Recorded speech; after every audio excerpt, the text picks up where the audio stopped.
Hi and welcome to this video. Today we'll be discussing how to add music to your website.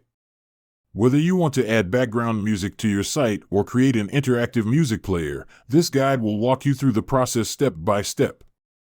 Step 1. Adding background music with HTML.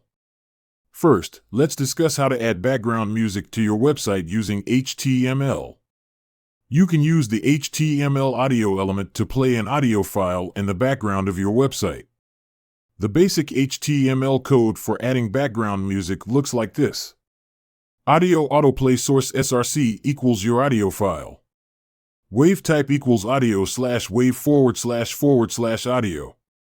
Step 2. Creating an interactive music player. If you want to create a more interactive music player, there are several services available that make it easy to add one to your site. One such service is Syncopa, which offers 7 free music player templates to choose from. Simply choose the template you like, customize the size, and add your audio files to the playlist. Step 3. Uploading music to Bandcamp and iTunes. Another option is to use Bandcamp to upload your music.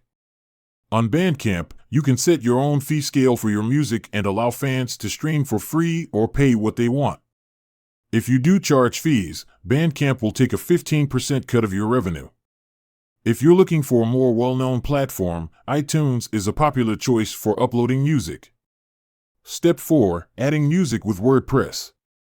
If you're using WordPress to build your website, it's easy to add music to your site with the help of a plugin. In your media library, simply click on Create Audio Playlist, select the audio files you'd like to include, and add any relevant metadata for the playlist. Step 5. Adding music to videos.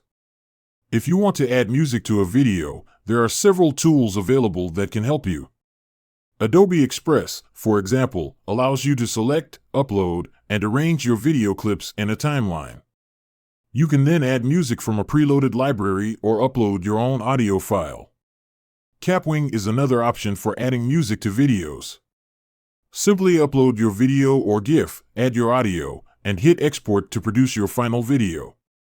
So, that's how you can add music to your website, whether you're using HTML, a music player service, WordPress, or a video editing tool. If you found this video helpful, don't forget to like and subscribe. And if you're looking for more great content, be sure to check out the Profits Digital website. Thanks for watching.